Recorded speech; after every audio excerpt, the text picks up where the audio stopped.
আসসালামু আলাইকুম ওয়া রাহমাতুল্লাহি ওয়া বারাকাতুহু। আলহামদুলিল্লাহি রাব্বিল আলামিন ওয়াসসালাতু ওয়াসসালামু আলা সাইয়্যিদিল আমবিয়াই ওয়াল মুরসালিন নাবিয়িনা ওয়া আলা আলিহি ওয়া আসহাবিহি আজমাইন। আম্মা বা'দ। ফাআউযু বিল্লাহি মিনাশ শাইতানির রাজীম। বিসমিল্লাহির রহমানির রহিম।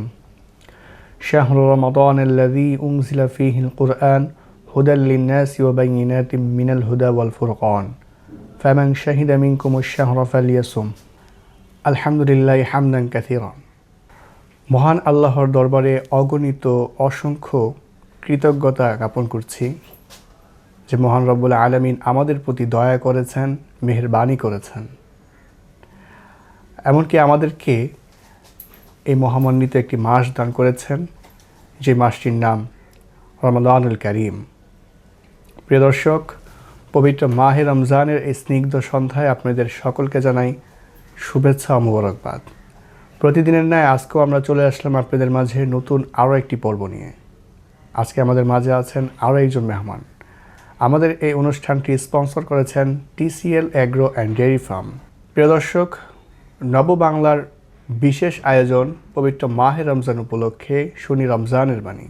আজ আমাদের মাঝে যিনি উপস্থিত হয়েছেন, আপনাদের সকলের সুপরিচিত মুখ, দারুল হুদা নূরিয়া মাদ্রাসার সম্মানিত পরিচালক মুফতি বেলাল হোসাইন হাফিজাহুল্লাহ। প্রথমে আমরা তার সাথে কথা বলবো, তার সম্পর্কে জানবো, এরপর চলে যাব আজকের মূল আলোচনায়। প্রিয় দর্শক, আপনারা দেখছেন পবিত্র রমজান উপলক্ষে নববাংলার বিশেষ আয়োজন TCL agro and dairy farm নিবেদিত শুনি রমজানের বাণী, powered by DN medical services ও দোহার মালাবিস, স্পন্সর্ড বাই দোহারি এন্টারপ্রাইজ ও choice print media, co sponsor Dohar Islamic academy ও আলোড়ন, আইকন টেইলার্স, সুন্নতি বাজার, daffodils high school, holy Quran international madrasa. আসসালামু আলাইকুম ওয়া রাহমাতুল্লাহি ওয়া বারাকাতুহু। আসসালাম ওয়া রাহমাতুল্লাহি ওয়া বারাকাতুহু। হযরত কেমন আছেন আপনি? আলহামদুলিল্লাহ, আল্লাহ পাক ভালো রাখছেন। আপনারা কেমন আছেন? আলহামদুলিল্লাহ। আজকে আমরা আপনার কাছে জানতে চাইব যে বিষয়টি, আমাদের নবী হযরত মুহাম্মদ সাল্লাল্লাহু আলাইহি ওয়াসাল্লামের উম্মতের প্রতি কত ধাপে রোজা ফরজ করা হয়েছে? মাশাআল্লাহ, খুব সুন্দর প্রশ্ন। রোজা এটা আমাদের ইসলামের 5টি স্তম্ভের মাঝে একটি স্তম্ভ। আল্লাহ সুবহানাহু ওয়া তাআলা আমাদের ইসলামের বিধানগুলোকে যে দিয়েছেন 5টি স্তম্ভের মাঝে, এর মাঝে রোজা একটি স্তম্ভ। আমাদেরকে রোজা দান করেছেন। এই রোজা মানে হচ্ছে আমরা সারাদিন না খেয়ে থাকবো, শুধু এটা না। আল্লাহ সুবহানাহু ওয়া তাআলা আমাদের দিল দেখেন, আমাদেরকে তাকওয়া অর্জনের জন্য, আমাদেরকে পরিবর্তন আনার জন্য, পরহেজগার হওয়ার জন্য আল্লাহ পাক রোজা দান করেছেন। আর এই রোজাটা আল্লাহ রাব্বুল আলামিন একবারই আমাদেরকে দান করেন নাই। আল্লাহ সুবহানাহু ওয়া তাআলা তিনি আমাদের মুহাম্মদুর রাসূলুল্লাহ সাল্লাল্লাহু আলাইহি ওয়াসাল্লামের মাধ্যমে তার উম্মতের প্রতি, আমাদের প্রতি প্রথমে প্রতি মাসে 3টি করে রোজাকে রাখার জন্য নির্দেশ দিয়েছেন। 3টি করে রোজা এই উম্মতরা রাখত। এরপর নবীজি সাল্লাল্লাহু আলাইহি ওয়াসাল্লাম দ্বিতীয় ধাপে যখন তিনি মক্কা থেকে মদিনাতুল মুনাওয়ারায় যান, সেখানে গিয়ে দেখেন যে ইহুদিরা রোজা রাখে। নবীজি জিজ্ঞাসা করলেন, হে আমার সাহাবারা, যে তারা আজকে 10ই মুহররম কিসের রোজা রাখতেছে এটা? তারা সবাই বললেন যে 10ই মুহররম হযরত মূসা আলাইহিস সালাম ফেরাউনের কবল থেকে তার দল নিয়ে, তার সাহাবাদেরকে নিয়ে তিনি মুক্তি পেয়েছিলেন। এই জন্য ইহুদিরা শুকরিয়া স্বরূপ এই দিন আজকে রোজা রাখে। নবীজি সাল্লাল্লাহু আলাইহি ওয়াসাল্লাম বললেন যে তোমরা এরপর থেকে 10ই মুহররমে রোজা রাখবা এবং ইহুদিদের থেকে তাদের সাথে পার্থক্য হওয়ার জন্য হয়তো 9 অথবা 11 সাথে আরেকটি করে রোজা তোমরা বাড়িয়ে রাখবা। তাহলে দ্বিতীয় ধাপে আমাদের প্রতি 2টি রোজা ফরজ হয়ে গিয়েছিল। একটি হলো প্রথম ধাপে আমাদেরকে মাসে 3টি রোজা, দ্বিতীয় ধাপে মুহররমের রোজা, আগে পরে আরেকটি রোজা। তৃতীয় ধাপে আল্লাহ সুবহানাহু ওয়া তাআলা সূরাতুল বাকারার 183 নম্বর আয়াতে বলেন, ইয়া আইয়ুহাল্লাযীনা আমানু কুতিবা আলাইকুমুস সিয়াম কামা কুতিবা আলাল্লাযীনা মিন ক্বাবলিকুম লাআল্লাকুম তাত্তাকুন। হে ঈমানদারেরা, আল্লাহ সুবহানাহু ওয়া তাআলা এখানে ঈমানদারদেরকে ডাক দিয়েছেন। পৃথিবীর মাঝে বহু মানুষ আছে, তাদেরকে আল্লাহ পাক বলে নাই ইয়া আইয়ুহান নাস বলেন নাই, নাস মানুষ, তোমরা মানুষকে উদ্দেশ্য করে বলেন নাই, বলছেন যারা ঈমান অর্থাৎ যারা আমি আল্লাহকে বিশ্বাস করো, নবীকে বিশ্বাস করো, তাদেরকে উদ্দেশ্য করে আল্লাহ সুবহানাহু ওয়া তাআলা বলেন যে তোমাদের ঈমানকে আমি গ্রহণ করেছি, তোমরা শোনো, তোমাদেরকে আমি রোজা দান করলাম। আর এই রোজাটা তোমাদের পূর্ববর্তী যে উম্মত ছিল নবীদের, তাদেরকে আমি দান করেছিলাম যাতে করে তোমরা তাকওয়াবান হতে পারো, পরহেজগার হতে পারো। তাহলে তৃতীয় ধাপে রোজা আল্লাহ সুবহানাহু ওয়া তাআলা আমাদেরকে দান করলেন আর জানাই দিলেন যাতে করে আমরা তাকওয়াবান হতে পারি। সাথে সাথে আল্লাহ সুবহানাহু ওয়া তাআলা 184 নম্বর আয়াত সূরাতুল বাকারার আবার বলেন, যদি তোমরা এই রোজার এই মাসের মাঝে তোমরা কেউ অসুস্থ হয়ে যাও, কেউ সফরে থাকো, তাহলে তোমরা এটাকে অন্য সময় রেখে দিলেও চলবে। আবার বললেন যদি না রাখতে চাও, মিসকিনদেরকে খাবার খাইয়ে দাও, তাহলেও চলবে। তাহলে তৃতীয় ধাপে আমাদেরকে রোজা আল্লাহ সুবহানাহু ওয়া তাআলা দিলেন। যদি সফরে থাকি, অসুস্থ থাকি, আমরা চাইলে রাখতে, না রাখলেও চলবে। আবার সফর থেকে আসার পরে, রোগ থেকে মুক্তি পাওয়ার পরে এখন আমাদের একটা কেমন যেন ইচ্ছা দিলেন, চাইলে আমরা রাখতে পারবো, না রেখে আমরা আবার মিসকিনদেরকে খাবার খাইয়ে দিলেও চলবে রোজা।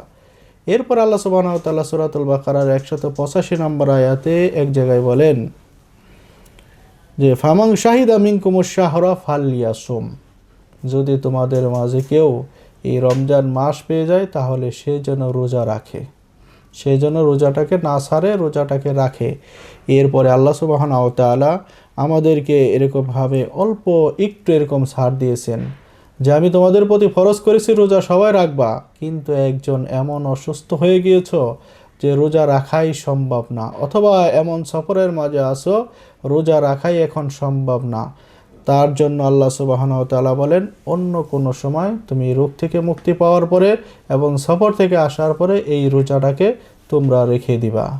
তৃতীয় নম্বর ধাপে আল্লাহ পাক বলছেন যে রোগ থেকে মুক্তি পাওয়ার পরে, সফর থেকে আসার পরে চাইলে খাবার খাওয়াই দিলে রোজা রাখতে হবে না, কিন্তু এখন বলতেছে যে তোমার রাখতে হবে। রোগ থেকে মুক্তি পাওয়ার পরে তোমাকে রোজা রাখতে হবে, সফর থেকে আসার পরে রোজা রাখতে হবে। তাহলে আল্লাহ সুবহানাহু ওয়া তাআলা আমাদেরকে এরকম একটি বিধান দিয়েছেন যে রোজা, এই রোজার ফজিলত সম্পর্কে আমাদের নবীজি সাল্লাল্লাহু আলাইহি ওয়াসাল্লাম বলেন যে আল্লাহ সুবহানাহু ওয়া তাআলা এই রমজান মাসে প্রতিদিন এরকমভাবে জান্নাতকে সুসজ্জিত করেন। আল্লাহর হাবিব সাল্লাল্লাহু আলাইহি ওয়াসাল্লাম বলেন রমজানকে উপলক্ষ করে আমার উম্মতকে 5টি জিনিস দেওয়া হয়েছে। 1 নম্বর, যে মানুষ রোজা রাখে, রোজা রাখার পরে মুখের মধ্যে কেমন যেন একটা দুর্গন্ধ হয়ে যায়, ওই দুর্গন্ধটা আমার আল্লাহ রব্বুল আলামিনের কাছে মেশকে আম্বরের চেয়ে ভালো, সুবহানাল্লাহ। 2 নম্বর, আল্লাহ সুবহানাহু ওয়া তাআলা প্রতিদিন এরকমভাবে জান্নাতকে সুসজ্জিত করেন। অর্থাৎ কারো বাড়িতে যদি আমাদের কোনো অনুষ্ঠান হয়, বিবাহের অনুষ্ঠান, 8-10 দিন আগ থেকে আমাদের বাড়ি পরিষ্কার করা, এমনকি বাড়ির সামনে যে নারকেল গাছ আছে সেখানেও আমরা এরকমভাবে চুনা লাগাই দিই আমরা সৌন্দর্য করার জন্য। আর আল্লাহ সুবহানাহু ওয়া তাআলা এই রোজাদারের জন্য জান্নাত তো বানাইতেছেন, জান্নাতকে সুসজ্জিত করতে থাকেন। আর এরকমভাবে 3 নম্বরে মালাইকা যারা আছে তারা সন্ধ্যা পর্যন্ত এই রোজাদারের জন্য দোয়া করতে থাকেন, আল্লাহ এই রোজাদারকে মাফ করে দেন, এই রোজাদারকে আল্লাহ আপনি ক্ষমা করে দেন, এরকমভাবে দোয়া করতে থাকেন। এবং 4 নম্বরে আমাদের হাবিব মুহাম্মদ রাসূলুল্লাহ সাল্লাল্লাহু আলাইহি ওয়াসাল্লাম বলেন যে রমজান মাস উপলক্ষে বড় বড় যে শয়তানগুলো আছে এই শয়তানগুলোকে বেঁধে রাখা হয়, তাদেরকে বেঁধে রাখা হয়। এবং 5 নম্বরে আমাদের হাবিব বলেন যে পরিশেষে রমজান মাস শেষে আখের শেষের দিন আল্লাহ পাক সমস্ত রোজাদারকে এরকমভাবে মাফ করে দেন, সুবহানাল্লাহ। তো এই রোজার অনেক ফজিলত রয়েছে। নবীজি সাল্লাল্লাহু আলাইহি ওয়াসাল্লাম বলেন যে আল্লাহ পাকের শুধু রোজাটা তার জন্য রাখছেন, বান্দা নামাজ পড়ে তার জন্য, বান্দা জাকাত দেয় তার জন্য, বান্দা হজ করে তার জন্য, বান্দা এরকমভাবে দান করে বান্দাবান্দি তার জন্য। এটার দ্বারা সে সওয়াবের মালিক হয়, আর এই মালিক অনুপাতে আল্লাহ রাব্বুল আলামিন তাকে জান্নাতের মাঝে তার জন্য সুন্দর বাসস্থান, সুন্দর খাবার, সুন্দর বস্ত্রের ব্যবস্থা করবেন। কিন্তু আল্লাহ পাক বলেন এই রোজাটা শুধু বান্দা আমার জন্য রাখে। হাদিস শরীফে আসছে যে আসিয়ামুলি ও আনা আজিজিবি, যে বান্দা বান্দি রোজাটা আমার জন্য রাখে আর আমি নিজেই এই রোজাদারের পুরস্কার। তা আল্লাহ সুবহানাহু ওয়া তাআলা যদি আমাদের জন্য পুরস্কার হয়ে যায়, তাহলে ময়দানে মাশরে কবর জগতে আমাদের আর কোনো কিছুর প্রয়োজন হবে না এবং চিন্তার কোনো কারণ হবে না। ইনশাল্লাহ আমরা মুক্তি পেয়ে যাব, ইনশাল্লাহ ওই জগতে আমরা ভালো থাকতে পারবো। এই জন্য আমি আরেকটি হাদিস বলবো যে এই রমজান মাসে এক হাদিস শরীফের মাঝে আসছে, বেশি বেশি করে তোমরা ইস্তেগফার করো। আর 2 নম্বর বলতেছেন ওই হাদিসের মাঝে বেশি বেশি করে লা ইলাহা ইল্লাল্লাহু মুহাম্মাদুর রাসূলুল্লাহ, তোমরা এই কালেমা পড়ো। 3 নম্বর তোমরা জান্নাত চাও। 4 নম্বর তোমরা জাহান্নাম থেকে মুক্তি চাও। আল্লাহ সুবহানাহু ওয়া তাআলা আমাদের সকলকেই যেন এরকম ইস্তেগফার পড়ার, এরকমভাবে ইস্তেগফার পড়ার এবং কালেমা পড়ার, জান্নাত চাওয়ার, জাহান্নাম থেকে মুক্তি চাওয়ার তৌফিক দান করেন। আমিন। ওয়া আখির দাওয়ানা আনিল হামদুলিল্লাহি রাব্বিল আলামিন। দর্শক, আমরা এতক্ষণ শুনছিলাম আমাদের আজকের যিনি মেহমান, তার জবান থেকে খুবই গুরুত্বপূর্ণ কথা। তিনি আমাদেরকে কোরআন এবং হাদিস দ্বারা তার কথা আমাদেরকে শোনালেন। আল্লাহ তাআলা রব্বুল আলামিন আমাদের জন্য আজকে আমাদের যে আলোচনা হলো সেই আলোচনার উপর আমল করার তৌফিক দান করেন। আজকের মতো আমরা এখানেই বিদায় নিচ্ছি। দেখা হবে আপনাদের সাথে পরবর্তী পর্বে। ততক্ষণ পর্যন্ত আপনারা সকলে ভালো থাকুন, সুস্থ থাকুন এবং নববাংলার সাথেই থাকুন। আসসালামু আলাইকুম ওয়া রাহমাতুল্লাহি ওয়া বারাকাতুহু।